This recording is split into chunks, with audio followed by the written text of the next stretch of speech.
안녕하세요 여러분, 꿀벌들과 비상할 시간입니다. 오늘은 꿀이란 무엇인가에 대해서 좀 알아볼까 하는데요. 제가 양봉을 배우기 시작했다고 하니까 사람들이 저한테 자꾸 연락이 와요. 왜냐면 무슨 꿀이 좋아? 아니면 어떤 꿀을 먹어야 돼? 이 꿀이 진짜야 가짜야? 이 꿀은 좋은 꿀이야 나쁜 꿀이야? 같은 질문들을 많이 해오시더라고요. 사실 제가 아직 양봉가 된 것도 아닌데, 하지만 저는 꿀에 대해서만은 그래도 공부를 좀 했어요. 왜냐면 저 자신 자체가 꿀을 너무 좋아해서 많이 먹기도 하고, 제가 한 1년에 꿀을 못 먹어도 한 3, 4kg는 먹는 것 같아요. 엄청나게 많이 먹죠. 내게 딱 가장 완벽한 꿀이 무엇인가를 들려드리기 앞서서 꿀이란 무엇인가에 대해서, 꿀의 개념에 대해서 설명해 드릴 필요가 있겠더라고요. 그래서 그거를 이번 시간에 좀 말씀드리려고 해요. 우선 우리가 일반적으로 꿀이라고 부르는 것은요, 꿀벌이 꽃으로 날아가서 그 꽃에 있는 꽃꿀을 가져다가 만들어낸 것을 꿀이라고 많이들 생각하고 있잖아요. 그런데 그 꿀이라는 그 커다란 범주를 사실은 좀 나눠 볼 필요가 있어요. 그래서 어떻게 이런 카테고리를 어떻게 나눌 수가 있냐면, 우선 두 가지로 나뉠 수가 있다고 봐요. 하나는 가공꿀이에요. 그리고 또 하나는 가공꿀이 이렇게 동그랗게 있고, 그리고 또 하나는 바로 순수꿀입니다. 어떻게 보면 이건 제가 좀 이제 꿀에 대해서 나름대로 연구를 하면서 생각해낸 좀 개인적인 견해인 거는 좀 참고를 해주시고요. 이 두 가지로 나뉠 수가 있고요. 그 가공에는 가열, 그리고 정제라는 과정이 들어갑니다. 그리고 꿀의 점도라든지 혹은 꿀의 이제 양을 늘리기 위해서 다른 것을 첨가하기도 해요. 첨가하기도 하는데, 전화당, 시럽, 특히 외국 서양 쪽에서는 옥수수 시럽을 많이 섞는다고 하죠. 그리고 이쪽 우리 동양 쪽에서는 좀 물엿 같은 걸 많이 섞는 것 같아요. 물엿 이런 것들을 섞거나 혹은 첨가시키는 그러한 작업을 하기도 하고, 그리고 또 이제 우리나라 같은 경우에는 또 꿀이라고 부르는 게 있죠. 그래서 사양 꿀이에요. 그래서 제가 왜 이 사양 꿀을 가공꿀의 범주에 넣는지는 좀 이따 설명을 드릴 거고요. 그리고 이제 순수 꿀의 경우에는 생꿀이라고 해요. 생꿀로도 부르고, 혹은 뭐 숙성꿀, 혹은 완수꿀이라고 하죠. 이렇게 부르고, 제가 악필이라 너무 죄송해요. 생꿀이라고 하는 건 영어로 이거를 raw honey라고 하거든요. 그래서 이제 생꿀이라고 많이 부르는 것 같고, 근데 우리나라에서는 이제 숙성꿀이나 혹은 완수꿀이라는 말을 많이 씁니다. 그리고 이 사이에 이제 그럼 중간에 있는 게 뭐냐 하면 이게 바로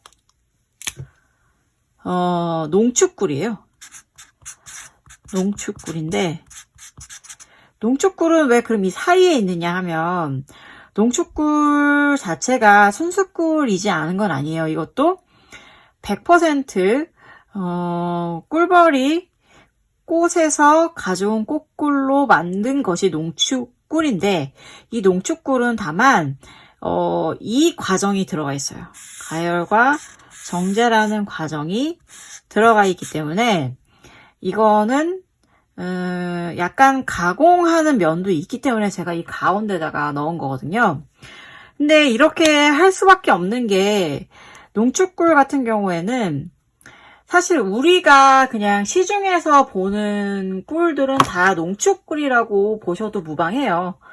왜냐면 이거는 그러니까 어떤 거냐면, 가열하고 정제를 한다고 그랬잖아요. 그 이유가 원래 이제 순수꿀을 만들기 위해서는 이 꿀벌이 꽃꿀을 가지고 온 상태로 집에다가 이제 꿀을 저장을 해요. 동료한테 다시 이렇게 꿀을 줘서 그 동료가 다시 이걸 개워내는 작업을 통해서 그 집에다가, 그 벌집에다가 꿀을 저장은 해놓는데, 그렇죠? 이 집 있죠? 육합경. 여기다가 꿀을 저장은 해놓는데, 그게 그 상태가 수분이 높아요. 수분 함량이 꽤 높은 상태의 꿀을 저장을 여기다 하는 거예요.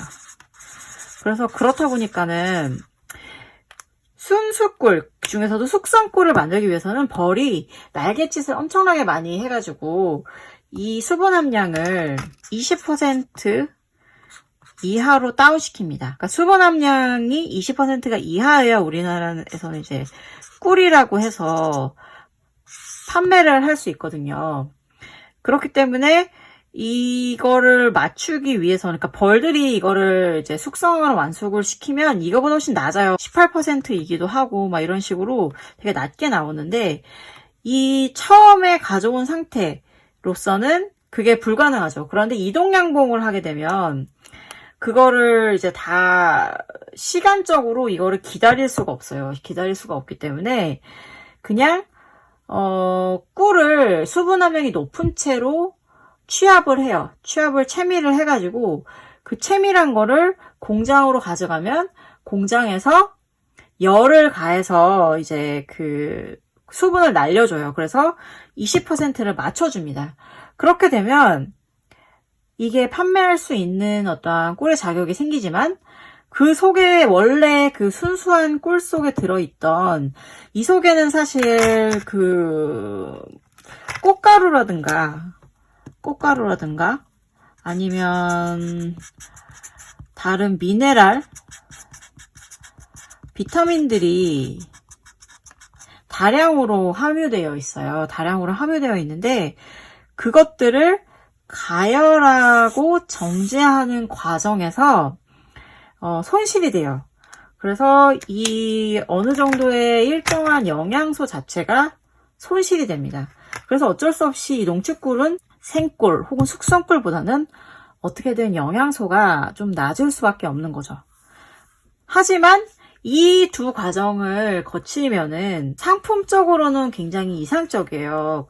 왜냐면 우리들이 흔히 생각하는 왜 꿀이 결정화됐다고 많이 하잖아요. 보시면 여기 이렇게 결정화되는 경우가 있는데 이런 결정화되는 것을 늦출 수가 있어요. 늦출 수가 있고 그냥 이렇게 매우 투명한 상태의 꿀의 그 투명하고 액상인 상태를 오랫동안 유지할 수가 있어요. 그렇기 때문에 이제 많이들 농축을 하죠. 특히 대량 생산을 하면 그렇게 할 수밖에 없어요. 그리고 이동 양봉을 하시는 분들은 다 이렇게 농축꿀을 아무래도 만들 수밖에 없다는 거. 그렇다면 이제 사양꿀에 대해서 잠깐 말씀을 드리면 이 사양꿀의 경우에는 어떤 거냐면 이 벌이 꽃에서 꿀을 가져오는 게 아니라 그 양봉가들이 인위적으로 설탕물을 줘요. 벌들한테. 그럼 그 설탕물을 먹고 생산해낸 것이 사양꿀이라고 볼 수 있어요. 그렇기 때문에 뭐 여기에 있는 꽃가루, 미네랄, 비타민 뭐 이런 것을 가질 수가 없죠. 다만 그래도 적어도 이제 뭐 꿀벌들의 소화 효소라든가 이런 것은 포함이 될 수는 있으나 이제 뭐 이것 역시 가열이나 정제 과정을 거치면서 많이 이제 손실될 수 있는 가능성이 높죠. 그렇기 때문에 이제 저는 이게 인위적으로 설탕물을 주입해야 하는 방식이기 때문에 이거를 가공꿀이라고 이 범주에다 넣었던 거고요. 사양꿀을 구분하시는 방법은 굉장히 쉬워요. 어차피 이제 그걸 명시할 수밖에 없게 되어 있거든요. 그래서 슈퍼에 가시면 가격이 혹은 인터넷에서 보시면 가격이 굉장히 싸요. 가격이 3분의 1 정도밖에 안 되기 때문에 그거는 이제 다 사양꿀이라고 보시면 될 것 같아요. 무방할 것 같아요. 그렇다면 이 순수꿀의 범주에 들어있는 애들이 또 있잖아요. 이것 또한 종류가 굉장히 여러 개로 나뉘거든요. 그냥 이렇게 이렇게 그냥 꿀의 형태로 된, 사실 이거는 생꿀이에요. 생꿀인데 이런 꿀의 형태로 나온 것도 있고, 혹은 이렇게 벌집 채로 이렇게 담아준 그런 꿀도 있고, 뭐 아니면 이렇게 벌집하고 꿀이 함께 담긴 그런 것들도 있어요. 그래서 다음 시간에는 제가 이 순수꿀들에 대해서 한번 설명을 또 해드리는 시간을 갖도록 할게요. 그리고 오늘은 여기까지 말씀드리도록 하겠습니다. 시청해주셔서 너무너무 감사하고요, 여러분. 저희는 다음 에피소드에서 또 만나요. 그때까지 안녕.